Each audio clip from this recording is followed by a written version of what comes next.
Ok. Pronto. Bom, minhas queridas irmãs, bom dia. Graça e paz seja com todos vocês. Para quem não me conhece, meu nome é Laurindo, sou pastor na Igreja Batista Central, aqui em Macapá, no Amapá. Tive uma trajetória de 30 anos lá em João Pessoa, na Paraíba, e hoje Deus me trouxe aqui para esse lugar carente e desafiador. E faz um ano e meio que estou aqui e Deus tem sido bondoso o tempo todo. Casado com Rossandra, nós temos duas filhas, a Lídia e a Sofia. Elas moram em João Pessoa, estudam lá e sempre que nós podemos estamos lá dando assistência para elas. Também sou psicólogo clínico, né, e Deus tem, através da ciência, me ajudado a encontrar com pessoas e dar sentido a vidas. E eu sou muito grato, grato pelo convite, grato por estar aqui com vocês e hoje poder falar aquilo que Deus colocou no meu coração. Desejo de forma muito profunda, né, que a palavra ela alcance o coração de vocês e que possa nessa manhã surtir o efeito para o qual ela está sendo destinada. Temos que entender que nenhum encontro nosso com Deus é em vão, nenhum momento com Deus é um mero encontro. Deus sempre tem algo especial para falar aos nossos corações. Deus sempre tem algo ele quer ele quer falar. Nós criamos o hábito, às vezes, de chegar e dizer assim: ah, queria tanto que fulano estivesse aqui para ouvir aquela mensagem. Ah, aquela mensagem era para fulano, e na verdade não tem nada a ver com o outro, tá? O encontro de Deus ele é pessoal e intransferível. Se foi você que Deus reservou para estar hoje aqui, então é o encontro de Deus com você. Então, você pode sim até se prevalecer daquilo que Deus vai falar ao teu coração, você compartilhar com quem você quiser. Mas não transfira para ninguém. Entenda que essa manhã Deus reservou para falar o teu coração. Eu quero agradecer a minha querida irmã Tayane, essa é a segunda vez, né, que eu participo com vocês, é uma alegria sempre muito grande poder compartilhar a palavra de Deus, porque para mim, na verdade, a minha alegria é essa, vivo para isso, e sempre que Deus me dá a oportunidade, eu nunca irei desperdiçar. Bom, realmente meu tempo está bem apertado, eu tenho um compromisso agora às 8 horas e eu não quero me delongar e quero compartilhar com vocês um texto, tá? O texto, ele está lá em Salmos 42, Salmo 42, e eu quero ler um versículo apenas, tá? O versículo 5 do Salmo 42, ele vai dizer o seguinte: Por que estás abatida, ó minha alma? Por que te perturbas dentro em mim? Espera em Deus, pois ainda o louvarei, a Ele, meu auxílio e Deus meu. Senhor, eu quero louvar-te nesta manhã tão especial e tão linda. Obrigado pela oportunidade de estar aqui com minhas irmãs, meus irmãos. Obrigado pela certeza que eu tenho, Deus, da tua presença. O Senhor que conduz, o Senhor que nos ajuda, o Senhor que nos orienta. Em nome de Jesus Cristo, queremos agradecer não apenas pelos que estão aqui, mas também todos aqueles que irão, Deus, ter a oportunidade de ouvir essa mensagem, a qual Deus está sendo destinada. Que o Senhor possa alcançar a alma abatida, enfraquecida. Que o Senhor possa fortalecer, revigorar aquele Deus que está desanimado. Que o Senhor possa, Deus, que o Senhor venha estar com aqueles, Deus, que pensaram em desistir, aqueles que acharam que não tem mais solução. Ó Pai, o Senhor que renova em nós o ânimo, que nos dá a alegria e o prazer. Portanto, Pai, nessa manhã, eu rogo que o Teu Espírito Santo visite cada um no seu íntimo e visite as suas necessidades. E que assim o Senhor continue sendo reconhecido, exaltado e glorificado. O Salmo 42, na verdade, nada mais é do que um canto. Acredito que muitos de vocês aqui, muitos de vocês gostam, né, de cantar. Né? Cantar é uma forma expressiva que temos, né, de reconhecer Deus na nossa vida. O interessante é que a gente vai observar que muitos cânticos, né, ah, eles às vezes nos desafiam, desafiamos, né, somos desafiados pelos cânticos, né, a, a levantarmos a cabeça quando estamos abatidos, somos desafiados a continuar lutando, acreditando. Muitos cânticos, né, eles são aí, eles nos encorajam, né? Há aqueles cânticos de louvor, reconhecimento, gratidão a Deus, aos cânticos, né, que nós simplesmente expressamos a Deus como está o nosso sentimento. Enfim, para quem gosta, né, de louvar a Deus, não perde a oportunidade, quer no trabalho, em casa, indo para o trabalho, em qualquer momento vai estar adorando a Deus. Isso porque nós fomos criados por Deus para louvor da sua glória. E considerando isso, nós sempre estaremos à disposição de Deus para isso. Então, é natural, quando nós nos reencontramos com Deus, nós podemos expressar a Ele a nossa gratidão. E os salmos nos ensinam muito com isso, sobre isso, porque nem sempre nós cantamos quando estamos celebrando, nem sempre nós expressamos a Deus cânticos quando nós estamos glorificando a Ele pelas bênçãos que foram alcançadas. Muitas vezes, os cânticos nos levam a refletir a nossa tristeza e a nossa angústia. E o salmista aqui, ele expressa isso com muita facilidade. Observa-se que esse salmo, né, ele traz, ele resgata, ele mostra. É, esse salmo é uma expressão didática de como eu devo me comportar diante de Deus em meio aos meus desafios e dificuldades. Uma coisa interessante é que o salmo ele é uma conversa. Eu não sei quantos de vocês aqui já tiveram, já se pegaram conversando com si mesmo, né? Então, eu nasci no interior e lá em Aliança, Pernambuco, e dizia que quando a pessoa estava conversando sozinho, né, é porque ela tinha perdido o senso da sua memória, né? Ela tinha perdido. E ninguém podia ver alguém conversando sozinho que ignorava aquilo, ou que, na verdade, aquela pessoa ela era nitidamente, né, ela é ignorada por aquilo, né? A verdade é que a ciência diz que conversar sozinho é um dom, né? A pessoa que conversa sozinho, ela está tendo a disposição, na verdade, né, de expor os seus sentimentos. Conversar sozinho é uma virtude que eu tenho, né? Então vem um pensamento, eu crio uma ideia e ali eu começo agora a questionar comigo mesmo, né? Por que eu estou pensando nisso, né? O que significa isso, tá? Então a ciência, na verdade, ela valoriza muito isso, a pessoa que tem facilidade de conversar sozinho. Obviamente, você não vai estar aí pela rua, né, conversando sozinho no meio de multidões, tá? Mas você tem um lugar oportuno para você poder conversar consigo mesmo, é uma coisa muito interessante, e pode ter certeza, viu? Quem já pratica isso sabe como é bom, e quem não faz, faz essa experiência, vai conversar contigo mesmo para você ver como isso é interessante. Então a gente começa a soltar, a liberar. E se você parar para observar o Salmo 42, o salmista ele vai expressar isso. Olha para quem ele faz a pergunta: ó minha alma, por que tu estás abatida? Então ele está conversando para si mesmo. Ele sabia que a alma dele estava angustiada. E em detalhe, a alma fica angustiada é por uma razão. A alma não fica, nós não ficamos angustiados sem nenhum motivo. Nós não ficamos tristes sem nenhum motivo. Nós não ficamos inseguros sem nenhum motivo. Existem razões circunstanciais. Muitas vezes essas razões são presumidas, tá? Muitas vezes essas razões elas são naturais, surgem, imprevistos. Então, só que isso abate a alma, nos dá tristeza que a gente não sabe nem a causa em si, mas a gente sabe por quê. E aí o salmista ele começa a questionar a alma. Ele diz: por que estás abatida, ó minha alma? Né? Então ele questiona a sua alma. Ele queria explicar. Ao mesmo tempo que ele faz isso, e aí para você entender melhor o que ele quer falar, ele está dentro de um contexto, ele sabia por que sua alma estava abatida. Né? Então a gente sabe que o povo de Israel, quando eles saem do Egito, eles reservam um lugar onde a Arca da Aliança estava, e ali representava a presença de Deus, e as pessoas que queriam adorar a Deus, eles tinham que estar ali. Geograficamente, presume-se que o salmista aqui ele estava num lugar muito distante de Deus. Então, a alma dele aqui estava abatida por essa distância de Deus. Isso nos traz um sentido bem interessante, né? Quanto mais distante de Deus nós estamos, nossa alma ela se aprofunda, ela fica profundamente abatida. Não se engane, não pense você que o fato de você achar que você faz sua leitura bíblica, você achar tá, que faz seus momentos de oração, você faz e você está fora do corpo de Cristo, você está feliz? Não está. tá?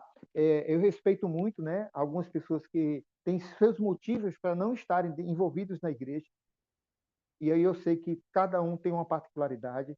Essas particularidades, elas precisam ser respeitadas, porque ninguém se afasta da igreja por qualquer motivo. As pessoas só se afastam da igreja quando algo muito sério acontece.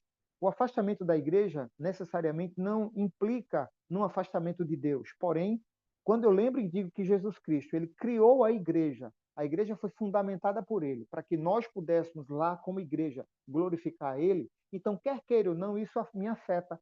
Quer queira ou não, isso mexe na minha estrutura original, porque Deus quer que todos estejamos juntos, em um só lugar, um só corpo, uma só voz, um só clamor. Ele quer. E se eu me afasto disso, pode ter certeza que isso mexe comigo, por mais que eu encontre motivo para estar distante e não mesmo querer voltar, tá? Mas isso na verdade não faz bem a ninguém. Não sei hoje qual é a sua situação. Se você tem razões para estar afastado do corpo, se você tem motivo para estar afastado do corpo, se você acha talvez que esteja suficientemente bem ou bem estruturado, mas pode ter certeza, no fundo a tua alma ela clama, a tua alma sofre e você sabe o motivo. O salmista dizia isso aqui, geograficamente ele estava distante, aquela distância geográfica ele sabia, porém ele tinha plena consciência que o Deus dele estava presente na vida dele. O Deus estava presente. Por mais que ele desejasse estar lá, mas o Deus estava presente. E aí ele traz uma reflexão profunda quando ele diz: por que te perturbas dentro em mim? Então a alma do salmista angustiava. Ele sabia por quê. Uma coisa interessante quando a gente pensa nisso é quando a gente descobre os motivos, né, que nos abate a alma, quando nós descobrimos as razões pelas quais, né, a nossa alma está abatida, né? E aí, quando a gente pensa alma abatida, nada mais é do que sinônimo, né? É sinônimo de sofrimento.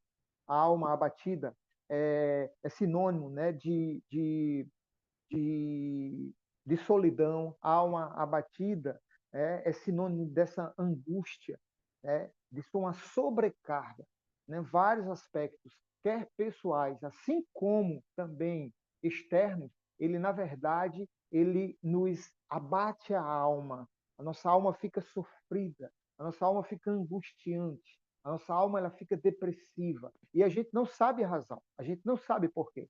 Você pode até estar com saúde, você pode até estar com suas contas em dia, você pode estar bem com a sua família, e na verdade a tua alma fica sofrida. Porém, com isso também eu não quero dizer que um problema de saúde, um problema financeiro, um problema na família, isso também não vem a abater a alma da gente. Nós sofremos também quando isso acontece. Mas essas circunstâncias, né, que eu poderia retratar aqui ela, talvez da forma mais ampla possível, e talvez algumas delas você se identifique a elas na verdade, a gente vai descobrir uma coisa muito importante, que o que leva a nossa alma ao abatimento, o que leva a nossa alma ao sofrimento, na verdade, são circunstâncias que nós muitas vezes mesmo provocamos, né? São problemas que nós mesmos provocamos. E aí o homem ele tem uma presunção muito grande, muitas vezes a arrogância, a prepotência, a falta de perdão, o coração duro, né? Nos enrijecemos o coração, é o nosso direito muitas vezes que é exigido, a nossa cobrança, né? Muitas vezes você está ali com o coração duro e você não permite que esse seu coração seja quebrantado. Você não permite que a ação de Deus ela lhe favoreça, ele alcance. Então, isso tudo. Então, o salmista, na verdade, ele retrata isso, ele retrata uma separação, uma distância, um distanciamento geográfico, e aí esse distanciamento nosso de Deus hoje, ele não seria mais geográfico, porque Deus está presente conosco em todos os momentos. Então, seria aqui uma separação mesmo, dentro do sentimento mesmo, é a forma como você vê Deus e sua relação com Ele. E, na verdade, isso tudo, ao mesmo tempo que ele declara isso, o salmista ele vai trazer a resposta nesse mesmo salmo, gente. Acompanha comigo. Então, logo em seguida, né, no Salmo 42, no versículo 5, logo em seguida ele vai dizer: por que te perturbas dentro de mim? Então ele faz um questionamento, um auto-questionamento. Por que você está abatida dentro de mim? Por que você se perturba? Né? E quando a gente pensa nessa perturbação, me faz lembrar da relação que Jesus teve com Marta e Maria, né? Então, enquanto Maria estava ali calma aos pés de Jesus, ouvindo, aprendendo, Marta estava o quê? Perturbada, né? Interessante que o próprio Jesus ele usa essa expressão. Maria, Marta, enquanto Maria está aqui calma na presença do Senhor, nos meus pés aprendendo, tu estás com a tua alma perturbada. E o que é que traz perturbação muitas vezes, gente? A sobrecarga, né? A sobrecarga de atividade, a sobrecarga de problema. Né? Então, nós somos sobrecarregados com as coisas. Então, isso traz perturbação. E a gente não percebe, a gente acha às vezes que isso é uma coisa normal, né? Uma vida ativa, a nossa rotina intensa. Então, você alimenta isso e sua vida vai ficar ali angustiada. Então, observa que o salmista, quando ele faz esse questionamento, na verdade, ele traz. Mas, ao mesmo tempo, ele declara aqui uma confiança. Existia uma base na vida do salmista. E existia ali algo que dava a ele uma sustentabilidade, existia uma base ali. Ele dizia assim: olha, minha alma, por que tu estás abatida? E ao mesmo tempo ele já traz uma resposta. Espera em Deus.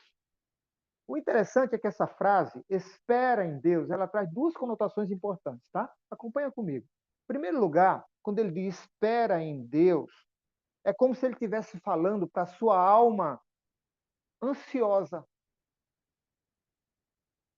Olha que coisa interessante. O que é que a ansiedade provoca em nós? Um aceleramento, né?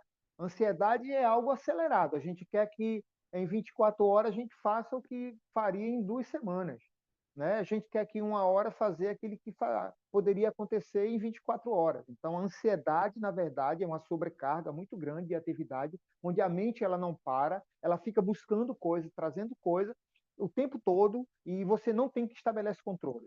Então, é como se aqui ele estivesse falando para a sua alma ansiosa. Ele diz espera. Para a ansiedade, a gente tem que dizer espera. Porque o que a ansiedade quer? A ansiedade, na verdade, é uma luta, né? Uma luta constante. A alma ansiosa, né? A pessoa ansiosa, ela quer o tempo todo que as coisas venham no tempo dela. E a verdade é que o tempo, nosso tempo, é diferente do tempo de Deus. Né? Deus ele atua no que nós chamamos é, é, é, o kairos, ou seja, é o momento certo das coisas acontecer. E o nosso tempo é o cromos. Então, se a gente pudesse hoje, a gente colocaria, né? 42 horas no dia, e a gente ainda diria que é pouco, porque muita gente acha que 24 horas hoje é pouco no tempo, tá? Como se você tivesse estrutura para suportar mais de 24 horas, como se você tivesse estrutura para suportar 42 horas, tá? E na verdade não é isso que acontece. Então observa-se que, em primeiro lugar, ele vai falar para a alma ansiosa, ele vai dizer espera, espera, ou seja, te acalma, né? Te acalma, espera em Deus. Ou seja, por maior que sejam as razões e os motivos que você tem para estar ansioso, preocupado com o dia de amanhã, espere. Espere que Deus está no controle. Eu sirvo a um Deus que está presente, um Deus que não nos abandona, um Deus que me conhece, um Deus que sabe tudo o que precisamos, um Deus que está confiante e que não nos permite vacilar, desde que a gente esteja firme nele. Mas, ao mesmo tempo, ele vai dizer logo em seguida algo muito interessante. Ele diz espera, só que depois ele diz, pois ainda o louvarei. E agora é como se ele não tivesse mais falando para uma alma ansiosa. Ele está falando para uma alma depressiva. E ele agora vai dizer, e a alma depressiva? E uma pessoa em depressão, o que é que ela pensa? Ela perde a perspectiva do futuro. Enquanto ansiosa, ela luta para antecipar o futuro, a pessoa que está com sintomas de depressão, ela perde o futuro, ela perde a alegria da vida, ela não consegue sonhar, ela não consegue planejar, ela não consegue vislumbrar com o dia de amanhã, ela não consegue se alegrar com o que pode acontecer amanhã, ela não consegue pensar no dia de amanhã, ela não consegue ver as coisas boas do dia de amanhã, porque a depressão, na verdade, ela faz você olhar simplesmente para trás, mais do que olhar para trás, é mostrar que você, na verdade, né, a tua vida não tem sentido, as coisas que acontecem é sua culpa, então a depressão ela aprisiona você e tira você. E agora ele diz assim, é como se ele provocasse na sua alma agora um olhar para o futuro, e ele diz com garantias, olha que ele vai usar o verbo no futuro, e ele vai dizer nitidamente no futuro, eu espero em Deus, pois ainda o louvarei. Aleluia. Olha que coisa linda, gente. Então, existia certezas no salmista, existia aqui verdades que só o salmista sabia com Deus. Por isso que ele apela aqui para essa relação dele com Deus. Ele diz: Senhor, eu sei que dias virão. Senhor, eu sei que momentos maravilhosos virão. Senhor, eu sei que tu estás no controle de todas as coisas. Senhor, eu sei que eu terei motivos ainda para te louvar. Senhor, eu vou continuar esperando em ti, Senhor. Por mais que a alma dele, naquele momento, estivesse ali angustiada, sofrida, ele provoca a ela uma reflexão. Não fique assim, ó minha alma, porque eu ainda louvarei ao Senhor. Eu terei motivos lá na frente para glorificar Ele, dizer: até aqui nos ajudou o Senhor. Ebenezer, até aqui esteve o Senhor comigo. O Senhor não me abandonou, o Senhor não me deixou, não me excluiu dos seus planos, o Senhor está presente. Se eu não estivesse aqui, se eu estou aqui é porque o Senhor tem me sustentado, é Ele que tem me fortalecido, é Ele que tem me encorajado. Esses problemas que eu tenho passado é porque o Senhor tem me sustentado, não é fruto de uma causa circunstancial, não é simplesmente porque eu pequei, não são os meus pecados, não é culpa minha, não, Senhor, independente do que seja, eu continuarei te exaltando e te glorificando. Eu sei que posso confiar em ti, eu te louvarei. O salmista, ele resgata inspiração de vida, ele resgata motivos de vida que combate essa depressão, que combate isso. Com isso eu não quero dizer que uma pessoa que está com um diagnóstico de ansiedade, um diagnóstico de depressão, ela não deve procurar um profissional. Ela precisa procurar um profissional. Mas eu nunca deixarei de crer que Deus tem poder para curar tudo e qualquer coisa. Se Deus ressuscitou Lázaro, o que mais ele não faria com as coisas que a gente humanamente pode considerar menores que isso? Então nunca deixarei de crer, mas nunca deixaremos de considerar a importância da ciência, quer medicamentosa ou terapêutica, na vida de qualquer diagnóstico que assim for constituído. E aí a gente vai entender uma coisa bem interessante, é que quando ele se depara com isso, né, quando ele encara isso, e aí ele vai concluir com essa frase, né? Olha só o finalzinho do capítulo 5, do versículo 5, quando ele vai dizer: Ele é meu auxílio. E aí eu me deparei com essa frase, essa palavra, né? E fui investigar essa palavra, o que significava. Auxílio aqui nada mais é do que um termo latim. O auxílio é um termo latim que significa ajuda, socorro. E aí, geralmente, quando a gente pensa em auxílio, né, a gente vai entender o seguinte, que, por exemplo, né, vocês sabem, né, eu acredito que todos aqui são brasileiros, brasileiras. Aqui no Brasil, por exemplo, tem o auxílio do INSS, as pessoas que recebem o auxílio do INSS. Aquelas pessoas idosas, né, e a Constituição do nosso país garante aquele valor ali, chova que, ou faça sol, aconteça o que acontecer, aquela pessoa, naquele dia, ela vai ter o seu dinheirinho na conta, porque ela depende só daquilo. Ou a pessoa idoso, né, a pessoa que tem algum problema, alguma deficiência, por exemplo, né, ela precisa daquele auxílio. Ela precisa daquilo, então ela não pode deixar de comprar. Então o Estado ele assume esse compromisso, né, e ele é obrigado naquele dia, porque existem sanções da lei se aquilo não acontecer. E é interessante que quando eu pensei nisso, o salmista ele usa essa palavra auxílio, ele se depara com ela, ele cria, ele usa essa palavra auxílio exatamente para poder justificar como ele entendia essa intervenção divina. E aí ele diz que ele, o Senhor, é o meu auxílio, ou seja, aquele que não vai falhar. Gente, isso é lindo demais. Agora, entenda você que só consegue dimensionar isso quem tem uma profunda relação com Deus. Isso aqui nós não criamos de qualquer forma, porque eu posso até ler, interpretar e entender o que o salmista passou. Mas aí eu tenho que entender que não é sobre o salmista e agora é sobre você. Não é sobre aquela pessoa que não está na live hoje aqui, não. É sobre você. E o grande questionamento vem agora: qual é o teu grau de intimidade com esse Deus?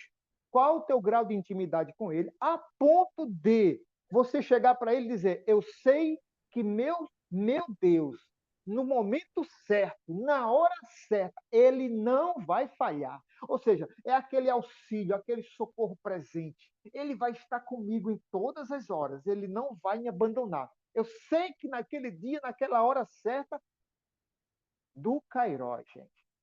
Essa é a grande questão. Talvez essa seja a grande diferença. Que as pessoas que recebem o benefício do INSS aqui no Brasil, eles têm o dia certo. E o calendário vai do dia 1º, do dia 1 ao dia 0, a 10. Ele sabe que no dia 1 ao dia 10, no dia 1 ele recebe.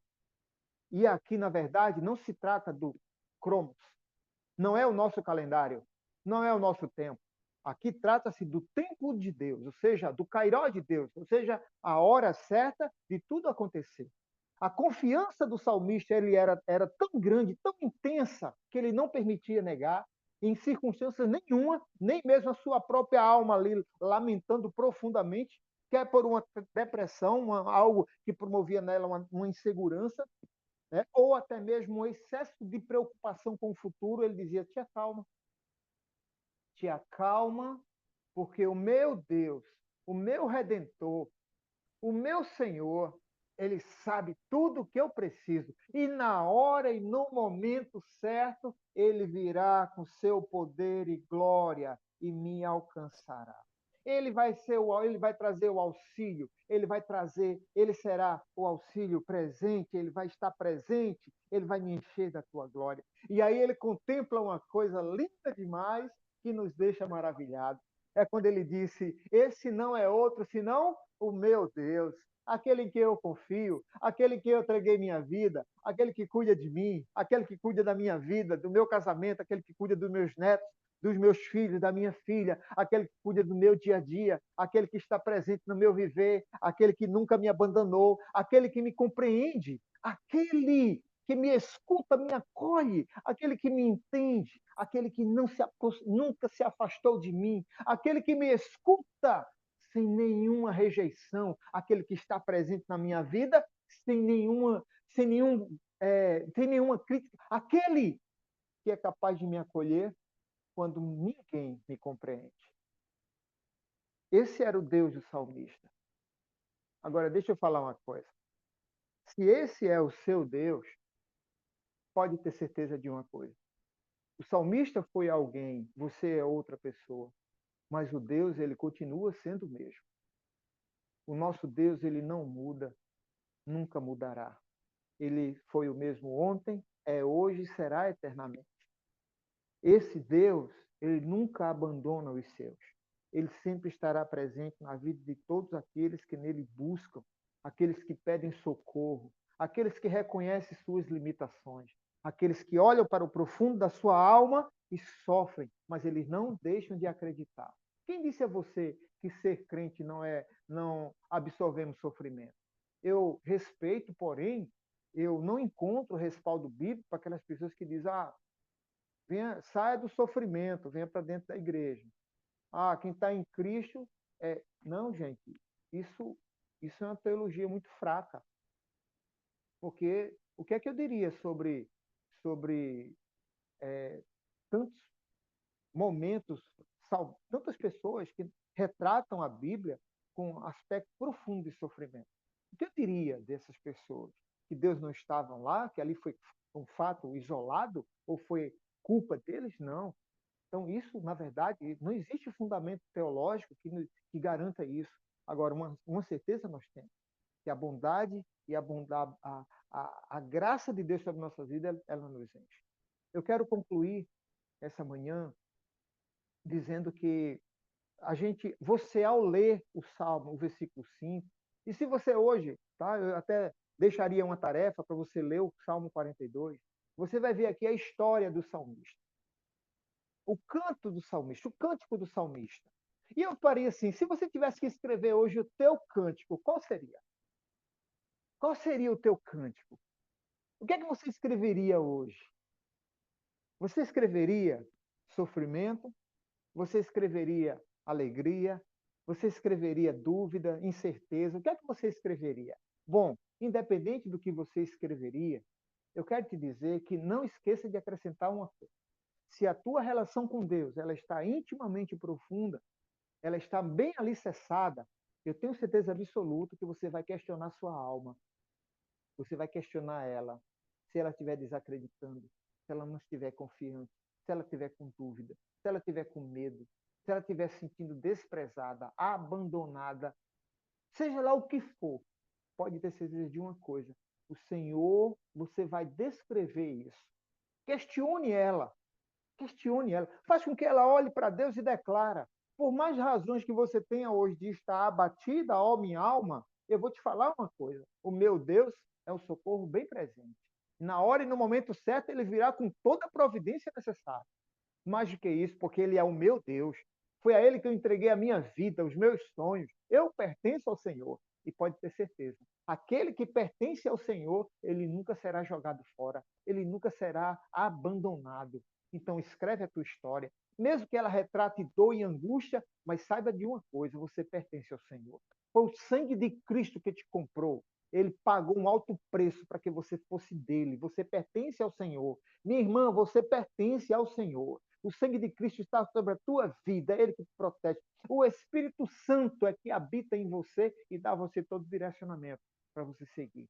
Segue firme, continua cantando, louvando, respeita a tua alma abatida, mas nunca esqueça de exaltar e glorificar aquele que morreu por você e que ressuscitou ao terceiro dia, está vivo e diz: Senhor, ao Senhor seja a honra, o louvor e a glória, não só hoje, mas em todo o tempo.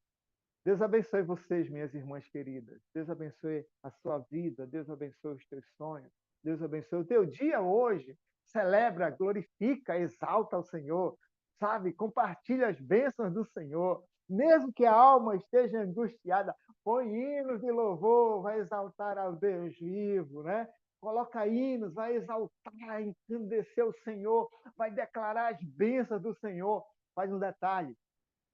É, olha, faz um histórico da tua vida e vê quantas coisas boas o Senhor já fez por você. O Deus que fez por você ontem é o Deus que faz hoje e o Deus que vai continuar fazendo, tá? O Senhor nunca, nunca te abandonou, nem vai te abandonar. Ele é o teu auxílio presente. Ele é o teu Deus. E se não for, declara, te humilha, se joga no chão, te ajoelha, chora, clama o socorro dele presente. Pode ter certeza que os milagres acontecerão, porque tudo é possível ao que crê. Obrigado, minhas irmãs queridas, amadas. Deus abençoe vocês. Deus abençoe o dia de vocês. Deus conceda graça e paz a vocês. Que o dia seja maravilhoso, inspirador. Seja um dia feliz, seja um dia de paz. Que tudo, tudo, tudo seja lindo e maravilhoso. Porque certamente Jesus continuará presente na vida de vocês. Um grande abraço a todos vocês. Deus abençoe. E obrigado, tá, pela confiança. Obrigado por poder compartilhar. E foi para mim, meu dia hoje começou de forma muito especial, porque deixa eu falar uma coisa para vocês, tá? Antes mesmo de eu trazer tudo isso aqui para vocês, o Senhor já traz isso ao meu coração de forma linda, pessoal e intransferível. Sabe? Digo, oh Deus, como você é lindo, maravilhoso, como é bom poder confiar no Senhor e ter certeza, né? Por mais que a nossa alma ela queira se abater. Deus te abençoe, tá? Um grande abraço para vocês. Tayane, é com Só é você. contigo, pastor.